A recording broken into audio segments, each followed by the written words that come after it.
Welcome back to our channel. నేను మీ Kavya. So June నెల వచ్చింది అని అంటే పేరెంట్స్ కూడా దడబుట్టిచ్చే నెలగా మారిపోయింది.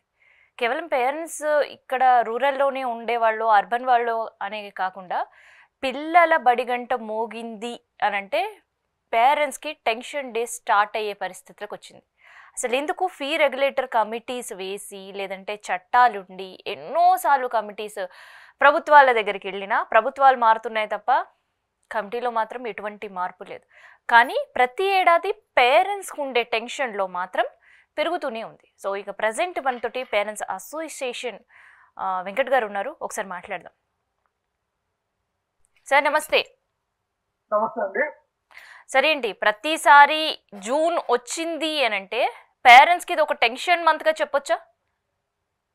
ఒకప్పుడు జూన్ వచ్చింది అంటే టెన్షన్ మంత్ అని చెప్పొచ్చు. But trust me, last 2 years నుంచి ఈ టెన్షన్ అనేది మనకు జనవరిలోనే ఎగ్జామ్స్ అయిపోతున్నాయి. సిబిఎస్ఈ ఎగ్జామ్స్ Jan-Feb లో అయిపోతున్నాయి.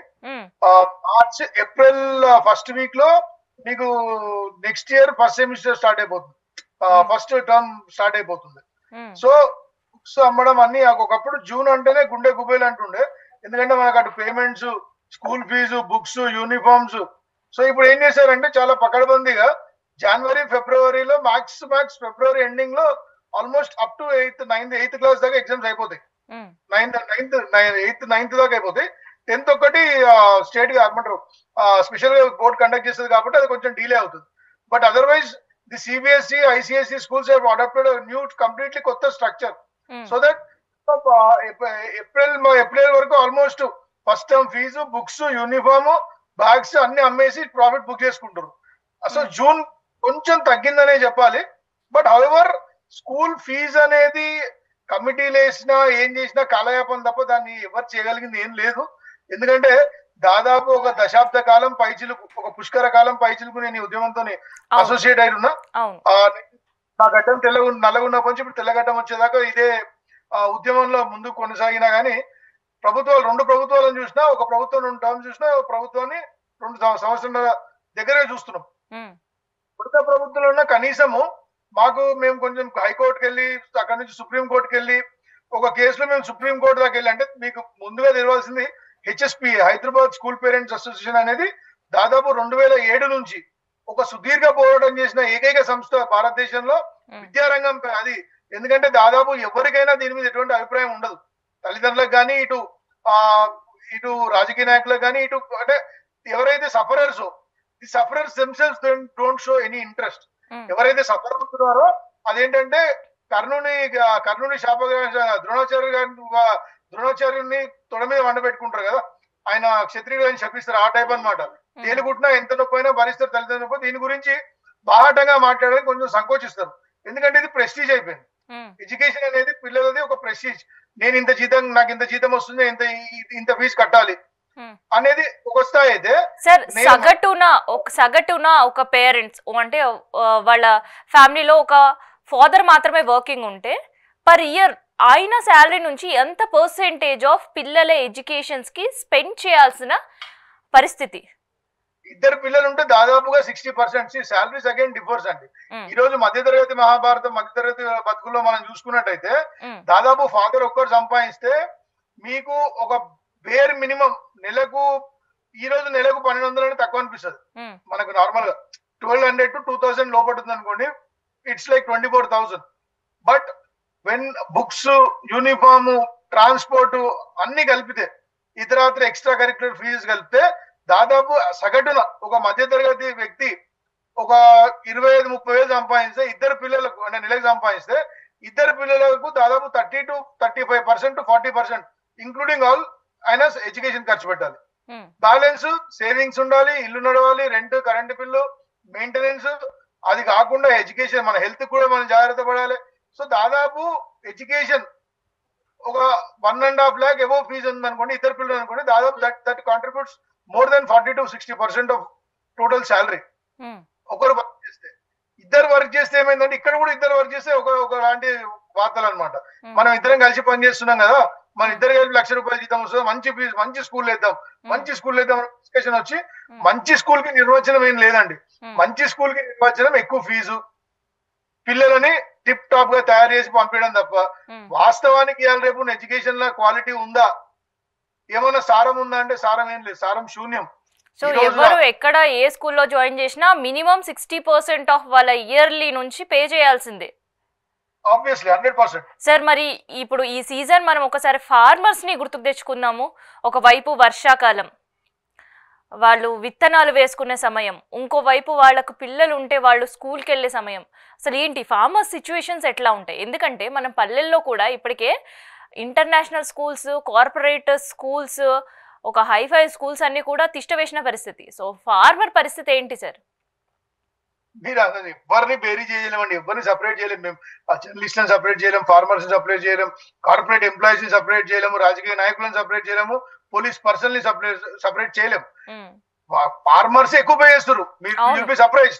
ఈ రోజు సిటీ అవుట్స్కర్ట్స్ లో మీరు హాస్టల్ చూస్తే తల్లిదండ్రులు పాపం అగ్రికల్చర్ ఫార్మర్స్ ఎవరైతే ఉన్నారో వాళ్ళు they are ready to spend 2 to 3 lakhs only hostel. 1 లక్ష నుంచి 3 లక్షల హాస్టల్ ఫీజు, స్కూల్ ఫీజు మొత్తం కలిపి 3-4 లక్షలు కట్టి వాళ్ళు సంసిద్ధంగా ఉన్నారు. సో ఇక్కడ ఎవరికి తేడా లేదు. ఎందుకంటే ఇది మనకు నశాలానికి ఎక్కింది. This has mixed with our blood. మన రక్తంలో కలిసిపోయింది. ఎడ్యుకేషన్ అనేది మన స్టేటస్ సింబల్ అని ఆ రక్తంలో కలిసిపోయిన దానికే మనం ఎంతైనా పర్లేదు అని ఒకప్పుడు ఇద్దరి దగ్గర అనొద్దు, ఒకటి డాక్టర్ దగ్గర, ఒకటి లాయర్ దగ్గర. ఇప్పుడు ఎంత ఖర్చైనా పర్లేదు మంచి ఎడ్యుకేషన్ కావాలని చెప్పి స్కూల్ దగ్గర అనొద్దు.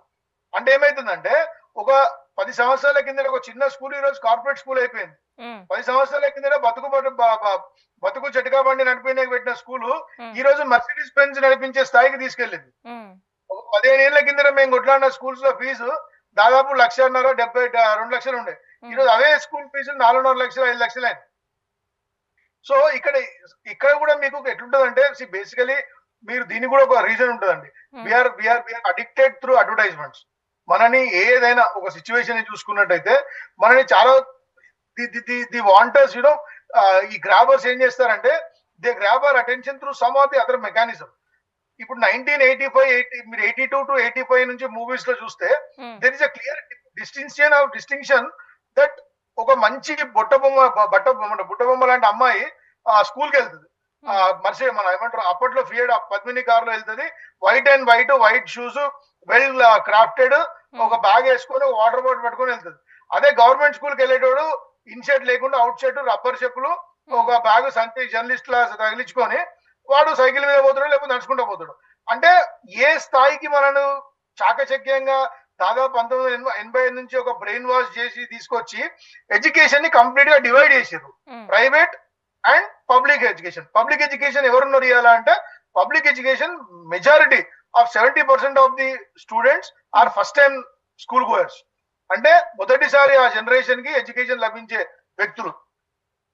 ఇప్పుడు మళ్ళీ ఇక్కడ మీకు వస్తే దాదాపు ఏదైతే 55-45% ఆఫ్ కాంట్రిబ్యూషన్ ఉంది. దట్ ఈస్ ఒకప్పుడు మేము ఉద్యమం స్టార్ట్ చేసినప్పుడు 56% of the people were going to government schools and 44% were going to the private schools.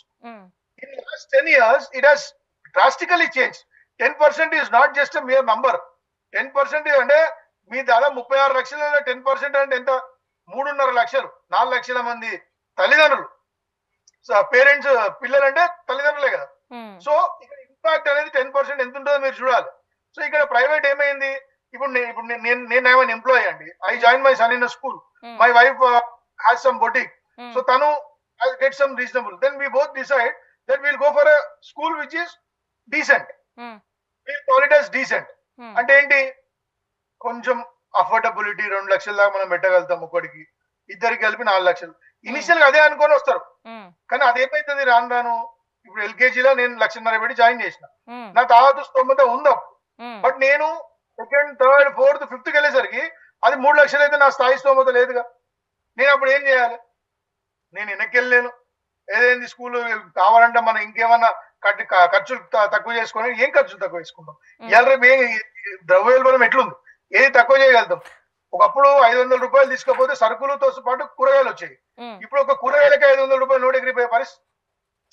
Sir మరి పేరెంట్స్ కి ఎట్లా స్కూల్ చూస్ చేసుకోవాలి? సో ఎవ్రీ పేరెంట్కి ఉంటుంది. Basically, సో వాళ్ళు ఇది చదువుకున్న సర్కమ్టెన్సెస్ కావచ్చు, అప్పుడు పరిస్థితులు కావచ్చు, ఆ ఎడ్యుకేషన్ క్వాలిటీ కావచ్చు, ఆ పరిస్థితులు అన్నీ వేరు. కానీ ఇప్పుడు ఉండే పరిస్థితిలో 5G జనరేషన్. సో మరి పేరెంట్స్ ఎట్లా చూస్ చేసుకోవాలనుకుంటారు? అంటే ఫీ స్ట్రక్చర్ చూసా, లేదంటే స్కూళ్ళని చూసా, లేదంటే అక్కడ ఫ్యాకల్టీని చూసా? ఎందుకంటే అంటిల్ పిల్లల్ని జాయిన్ చేసే వరకు అక్కడ క్వాలిటీ ఆఫ్ ఎడ్యుకేషన్ ఏంటి అనేది nobody nose. absolutely, you're perfectly right. Nobody knows till you join them in the school. But today I'll tell you something. మీకు చాలా ఫేమస్ స్కూల్స్ కూడా, అంటే దాదాపు సిటీలో ఇది ఫేమస్ స్కూల్ అన్నది దాంట్లో కూడా మీరు చూసినట్లయితే తెలంగాణలో లెర్నింగ్ ఇండెక్స్ అని ఒకటి వస్తుంది. లెర్నింగ్ ఇండెక్స్ ఫిగర్స్ అని వస్తుంది. తెలంగాణ ఈజ్ బాటమ్ బీఆర్ కన్నా ఒక ర్యాంక్ పైన ఉంది. అంటే లెర్నింగ్ అవుట్కమ్స్ అంటారు దాన్ని. సో ఏ స్కూల్లో జాయిన్ చేసినా మేడం, నేను అనేది ఏంటంటే, basically if you ask me as a person who is more in to this financial field, నేనేమంటానంటే, నువ్వు 2 లక్షలు ఫీజు కట్టే బద్దు ఆ 2 లక్షలల్లా ₹1,00,000 ఎస్ఐపి చేయి సంవత్సరానికి. సిస్టమేటిక్ ఇన్వెస్ట్మెంట్ ప్లానింగ్ అని ఉంటుంది, డెట్ టు ఈక్విటీ అని చెప్పేసి. ఎవ్రీ మంత్ పిల్లల పేరు మీద 5,000 ఇద్దరికి రెండు ఫండ్స్ లో పెడితే 15 ఇయర్స్ వాళ్ళ ఎడ్యుకేషన్ చూస్తే మీరు 1,00,000 ఈడ పెట్టిన దానికి వాడు నేర్చుకుంది శూన్యం. కానీ ఇక్కడ మీరు ఇన్వెస్ట్ చేసిన 1,00,000కి వాడికి దాదాపు ఎంత లేదా 4 కోట్లు వస్తాయి. సో నువ్వు నేర్పించిన ఎడ్యుకేషన్ నుంచి కొద్ది గొప్ప నేర్చుకుంటే ఇన్వెస్ట్మెంట్ వాడు వాడుకుంటాడు. మీరు ఇదే ఇక్కడ తగలబెట్టి దాదాపు ₹1,00,000 తగలబెడితే ఏం వచ్చేది లేదు. సార్ అంత దారుణంగా తయారయ్యా కార్పొరేట్ అండ్ ఇంటర్నేషనల్ స్కూళ్ళ పరిస్థితి? See, I would say that some few international schools like Oak Ridge and all, where the faculty comes from US, curriculum అని, CBSE అని, IGCS అని, కొంత గొప్ప అక్కడ కూడా మీరు చూసినట్టు సక్సెస్ రేట్ లేదండి. మన తెలుగు పేరెంట్స్ కున్న ఒక ప్రాబ్లం ఏంటంటే, including me as a parent, మనం ఇంజనీరింగ్, డాక్టర్ రెండే ప్రొఫెషన్స్ మన మొత్తం యావత్ ప్రపంచంలో మనకు కనిపించే రెండే ఇంజనీరింగ్. అయితే ఇంజనీరింగ్ లో సాఫ్ట్వేర్ ఇంజనీర్ లేకపోతే డాక్టర్, ఈ రెండే అవ్వాలి. ఇంకో దరిద్రం ఏంటంటే ఐఐటి. అంటే మనము ఎక్కడ కూడా మనం ఏదైతే కావాలనుకున్నా పిల్లల మీద రుద్దాం, దాని గురించి ఎక్స్పెండిచర్ అంతా. సో మంచి స్కూల్ ఎక్కడ ఉంది? లేదు. మీరు చూస్తే దాదాపు సిబిఎస్ఈ, ఐసిఎస్సిలో దాదాపు today if you take the complete state of Telangana and Andhra Pradesh, Telugu రాష్ట్రాల్లో మీరు తీసుకుంటే, తెలుగు రాష్ట్రాల్లో దాదాపు 65 to 80% are studying in CBSE and ICSE affiliated schools, which was not earlier. Which was earlier 65 to 80% in state syllabus schools, SSC board or whatever, ఇప్పుడు divide అయిన board ప్రకారం అక్కడ చదువుకునే వాళ్ళు. ఇప్పుడు పరిస్థితి అట్లా లేదు. సిబిఎస్ఈలో 10th వరకు చదువుతారు. మీరు you will be surprise to know the facts that 10th అయిపోయినాక వీళ్ళందరూ మళ్ళీ నారాయణ, చైతన్య, గాయత్రి ఈ మురికి కూపాలనే జాయిన్ అవుతారు. మీకు CBSE, ICSC is always a classified butter for 11th and 12th. 11th and 12th లో సబ్జెక్ట్స్ కానివ్వండి, చాయిస్ కానివ్వండి, or very competitive and very competent enough. కానీ మన వాళ్ళు ఏం చేస్తారు, తీసుకొని మళ్ళా జి, నారాయణ, చైతన్య, ఆదరిత అని లేసి వాడిని చేప పిల్లల రుద్ది రుద్ది రుద్ది రుద్ది వాడు బయటికి వస్తాడు. ఆ మొత్తం వచ్చిన లాట్లో దాదాపు ఒక 10-15%, 20%, 30 marks might go successful as an engineer or an IIT. అయితే ఇంజనీర్, ఐఐటి వరకు మనం ఇప్పుడు పక్కన పెడితే అసలు స్కూలింగ్ లో పరిస్థితి ఏంటి? మీకు అదే చెప్తున్నాను. అంటే అట్లీస్ట్ స్కూలింగ్ అయినా చదివించే కెపాసిటీకి మిడిల్ క్లాస్ రీచ్ అయ్యేతుంటుందా? లేదంటే ఇప్పుడు ఒక డ్రాస్టిక్ చేంజ్ గురించి మాట్లాడుకున్నాం మనం, private schools and government schools, తర్వాత గవర్నమెంట్ స్కూల్స్ ఉండే పిల్లలు కూడా ప్రైవేట్లో జాయిన్ అయ్యే పరిస్థితి. కానీ ఇవాళ ఉండే ఫీజ్ స్ట్రక్చర్కి, ప్రతి ఏడాది పెరుగుతున్న ఫీజ్ స్ట్రక్చర్కి, అంటే రేపొద్దున భవిష్యత్తులో మిడిల్ క్లాస్ పిల్లలు కూడా మళ్ళీ బ్యాక్ టు నార్మల్ పొజిషన్కి వచ్చే సిచ్యువేషన్స్ కనిపిస్తాయి మనకి? బ్యాక్ టు, మీరు అన్నది అర్థం కాలేదు. బ్యాక్ టు మళ్ళీ గవర్నమెంట్ స్కూల్స్ లోనే పిల్లల్ని జాయిన్ చేసే పరిస్థితి వస్తుందా? చూసారా మీరు ఏమన్నారు ఇప్పుడు? బ్యాక్ టు గవర్నమెంట్ స్కూల్స్ ఎందుకు రాకూడదు? The best teachers who write competitive exams, qualify and are a qualified psychometric, who have a clear analysis of psychic behavior of students. మనమే ఈ తప్పు చేస్తున్నాం. పాఠశాల అంటే ఏంటి, బడి అంటే ఏంటి, బడిలో మీరు వేసుకునే డ్రెస్ ఏంటి, what is it called? It is called uniform. It does not discriminate between caste, creed, sex, religion, your status, ఫలానా డింకా ఏం లేదు. But yes, I pray God that day should come where people themselves, the parents should opt for government schools. But before that, మీరు tax payer ఉండొచ్చు, నేను tax payer. When we are paying our tax, we have right to choose. We can question the administrative, the political, the staff who are taking government salary to use the government school first. మీరు అన్న point 100% right. ఈ competition లా ఎక్కడ తగ్గరు parents. ఎందుకంటే parents ప్రథమ లక్ష్యం, ప్రథమ కళ, నా పిల్లలు నా లెక్క కష్టపడొద్దు, నా పిల్లలు భవిష్యత్తు బంగారు బాట వేయాలంటే మంచి చదువు చెప్పాలి, వాళ్ళు మంచి చదువుకోవాలి. కానీ మీరు, నేను trust me, I have seen so many students in last 10 years, నాకు తెలిసిన వాళ్ళ పిల్లలు academically robots, nothing. They have got zero knowledge about past, present and ఏం లేదు. They are more techniques. అవి వెరీ ఫ్యూ పీపుల్ మీరు చూసుకున్నట్టయితే దే ఆర్ సక్సెస్ఫుల్. బట్ ఇంత కాస్ట్లీ ఎడ్యుకేషన్ ఎందుకు పోతుంది అనే దాని మీద మనం చర్చించుకోవాలి. ప్రభుత్వాల విఫలం, ప్రభుత్వాలు అన్ని కేంద్రీకృత విఫలం ఇది. అంటే education is in concurrent list of both state and central government. We are ఎట్లయితే కేంద్ర రాష్ట్ర ప్రభుత్వాల కంకరెంట్ లిస్ట్ అంటారు దాన్ని. ఇద్దరు దాంట్లో ఉన్న సబ్జెక్ట్ ఎడ్యుకేషన్. రాజ్యాంగం మనకి ఏం చెప్పిందంటే 8 to 14 years compulsory and right to education compulsory అనమాట. అది రాజ్యాంగం ఇచ్చిన హక్కు. సో ప్రభుత్వ బాధ్యత ఏంటంటే 8 నుంచి 14 సంవత్సరాలు ఉన్న పిల్లలకి ఖచ్చితమైన విద్య అందేటట్టు చూసుకోవాల్సిన పూర్తి బాధ్యత ప్రభుత్వానికి. సో ప్రభుత్వం ఫెయిల్ అయింది. ఎందుకు ఫెయిల్ అయింది? నేను మీకు ఇంతకుముందు బ్యాక్ డ్రాప్ చెప్పిన 82-85 నుంచి సిస్టమేటిక్ గా ప్రైవేట్ ఇన్వెస్టర్లను తీసుకొచ్చి ఈ రంగం బాగుంది అని అప్పటికి చెందిన ఒక సమకాలీన నాయకుడు మెల్లమెల్లగా వాళ్ళని తీసుకొచ్చి కూర్చోబెట్టడానికి ఏమైంది? దాదాపు మొత్తం ఎడ్యుకేషన్ ఫీల్డే కబ్జా అయిపోయింది. మనము ఒక మహేష్ బాబు గారి సినిమాలో education is not a business అని కొట్టాం, కానీ చప్పట్లు కొట్టాం, బయటకు వచ్చినాం, కానీ మళ్ళీ ఫీజు కట్టినాం. మనం అడగం, ఎందుకంటే మనం we don't have that spine to question. Sir అయితే ఇప్పుడు మళ్ళీ రీఓపెనింగ్ కి కొన్ని స్కూళ్ళు సిద్ధమయ్యే పరిస్థితిలో అప్రాక్స్ సార్ ఫీ స్ట్రక్చర్ ఎట్లా చేంజ్ చేస్తుండొచ్చు వాళ్ళు? అప్రాక్స్ ఫీ స్ట్రక్చర్ ఏం లేదండి. ఇప్పుడు మీ స్కూల్ అనుకోండి, మీకు మర్సిడీస్ బెంజ్ కొనుక్కోవాలనుకోండి, ఎంతమంది ఉన్నారు? 3,000 ఉన్నారు. మర్సిడీస్ బెంజ్ కాస్ట్ ఎంత ఉన్నది? ఓకే, నేను ఒకటే దాని మీద స్లాబ్ వేస్తే బాగుండదు, నేను ఎల్కేజీ మీద 10,000 వేయొచ్చు, LKG UKG 10,000, second class 4th class 30,000, అట్లా ఓవరాల్ గా నేను 1 కోటి 2 కోట్లు కోటి రూపాయలు తీసుకున్నాను అనుకో, డౌన్ పేమెంట్ చేస్తే బ్యాలెన్స్ ఈఎంఐ తీసుకుంటాడు. ఎందుకంటే మీకు ఇండియా వైడ్ మీరు చూసుకుంటే మొత్తం ఎడ్యుకేషన్ ట్రస్ట్ మీదే ఉంటాయి, టాప్ క్లాస్ కార్స్ అని. So there is no, you might think that I am joking, but it is not a joke, it's a fact. There is no scientific approach. అంటే ఎవరికి ఇష్టం ఉన్నట్టు వాళ్ళు ఫీ స్ట్రక్చర్ అనేది పెంచుతూ పోతున్నారంటారా ఒక మాటలో చెప్పాలంటే?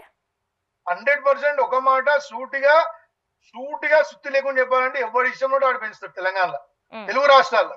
ఎందుకంటే ఇక చట్టాలు లేవు. తెలుగు రాష్ట్రం యావత్ భారతదేశం అట్లే ఉంది. నేను బిన్ టు చెన్నై, నేను బెంగళూరు పోయినా, నేను చెన్నై పోయినా, నేను I seen in Karnataka, I seen in Delhi, Gurgaon, I've heard from Mumbai. So education anedi the biggest mafia in the world is education mafia. They can change anything. మీరు పక్క రాష్ట్రంలో చూడొచ్చు, ఒక మంత్రి ఉన్న డైరెక్ట్. సరే అయితే ఇక్కడ పేరెంట్స్ స్ట్రగులింగ్స్ ఎలా ఉంటాయి అంటే పిల్లల్ని చదివించాలి, ఒక మంచి స్కూల్లో చదివించాలి అని ఓకే డన్, కానీ బియాండ్ దాని గురించి ఎట్లాంటి స్ట్రగుల్స్ వాళ్ళు ఫేస్ చేస్తుంటారు సార్? అవునండి, ఫీజు కట్టాలంటే మనము ఇంతకుముందు మీకు చెప్పినట్టు, నాకు స్టార్ట్ అయినప్పుడు 40,000 50,000 ఫీజు అని చెప్పారు, డిస్కౌంట్ అని చెప్పిస్తారు, 42,000 చేస్తారు దాన్ని. తర్వాత ఫైనల్ గా చిట్టి రాసినా చిట్టి కనిపిస్తేనే ఇస్తా అంటారు. సో చిట్టి ఎత్తడము, అప్పు చేయడము, స్కూల్ ఫీజు కట్టాలి, మళ్ళీ ఎక్స్కర్షన్ అని, పియర్ ప్రెషర్, బుక్స్ ముందే కొనుక్కోవాలి. So there are lot of pressure. తల్లిదండ్రులు ప్రాబ్లమ్స్ లేదు, కానీ ప్రాబ్లం వల్ల కనిపిస్తలేదు. ఇది ఎట్లుందంటే ఆ కొరడా దెబ్బ కొట్టుకుంటే స్వీట్ కనిపిస్తుంది మాకు పేరెంట్స్ గా. దాని నొప్పి తెలియట్లేదు. ఎందుకు తెలియట్లేదు అంటే we are not caring about it. అంటే ఎస్, నేను ఎంత సఫర్ అయ్యేది నా పిల్లల భవిష్యత్తు గురించి, ఇంకో 2 కొరడా దెబ్బలు ఎక్కువ తింటా కానీ నా పిల్లలు బాగుపడతారు అని అనుకునే పరిస్థితికి మేము వచ్చేసినాం. బట్ వాస్తవంగా ఎడ్యుకేషన్ డైరెక్ట్ గా మీకు ఏమైనా కాంట్రిబ్యూట్ చేస్తున్నాడే చేయట్లేదు. నేను చెప్పినట్టు మీరు టెక్నికలీ ప్లాన్ చేయాలి. అంటే if you want to plan you can plan it. ఇప్పుడు మీరు 1 lakh ఫీజు అనుకుంటారు అనుకోండి, 50,000 50% ఆఫ్ ఇట్లో స్కూల్ చూసుకొని మీరు ఎట్లా ట్యూషన్ పెడతారా? Top schools China school tuition పెడుతున్నారు.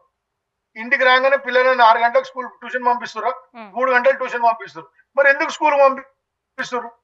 ఏదో ఒక స్కూల్ అనే జాయిన్ చేయాలి కదా, జాయిన్ చేసి ట్యూషన్ పెట్టియాలి కదా.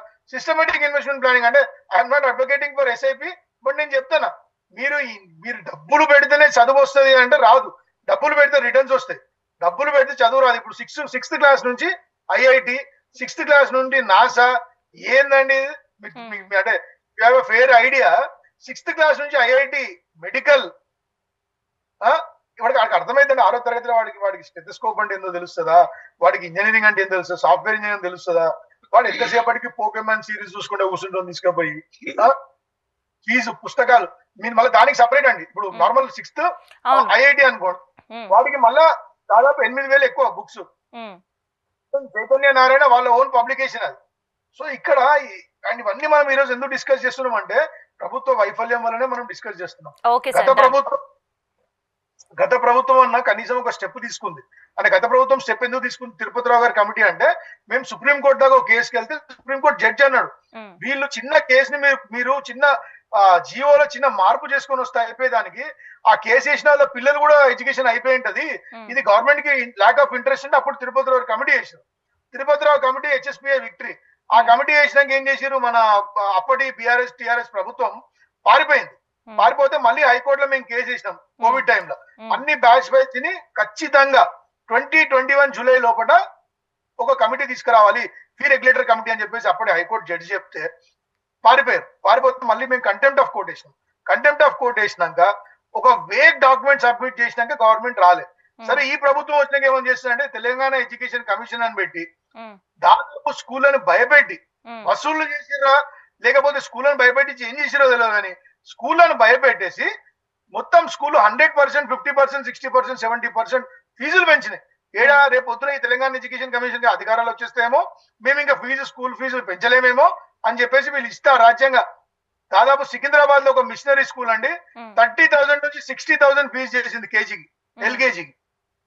అంటే ఇక్కడ ఆబ్కారీ శాఖ పనిచేస్తుంది తెలంగాణ రాష్ట్రంలో, రెవెన్యూ శాఖ పనిచేస్తుంది, ప్రతి శాఖ పనిచేస్తుంది. పనిచేయని ఏకైక నిర్లక్ష్యపు శాఖ ఏదైనా ఉందంటే అది విద్యాశాఖ. స్పెషల్లీ డిఈఓస్, డెసిగ్నేటెడ్ డిఈఓస్ అసలు వాళ్ళు ఫోన్ కూడా లేపరు మనకు. అంటే ఒక పేరెంట్ ఇష్యూ ఉన్న గ్రీవెన్స్ రిట్రెసల్ మెకానిజం లేదు. So education is a very clean place to invest and take maximum returns. అంటే మీరు సో దట్స్ ఇట్ అండి. So is it okay? Okay sir, thank you so much. So ఇదన్నమాట, schools open అవుతున్నాయి అనగానే parents భయం. So ఒక పక్క ఏంటంటే ఇదే నెలలో వర్షాకాలం, ఫార్మర్స్ విత్తనాలతో రెడీగా ఉండి దున్నుకొని ఉండి ఒకవైపు దానిపైన ఇన్వెస్ట్ చేయాలా, లేదంటే పిల్లల స్కూళ్ళ పైన ఇన్వెస్ట్ చేయాలా తెలియని పరిస్థితి. మొత్తానికైతే తెలంగాణలో ఎడ్యుకేషన్ సిస్టమ్ ఎట్లా ఉంది, పేరెంట్స్ పడుతున్న తిప్పలు ఏంది అంటే, మేము చదువుకోకుండా పిల్లలైనా మంచిగా చదువుకోవాలి అనే ఒక ఆలోచనతో వేలు లక్షల కొద్దీ స్కూళ్లకు దోచిపెట్టాల్సిన పరిస్థితి, లేకున్నా అప్పుల పాలవుతున్న పరిస్థితి.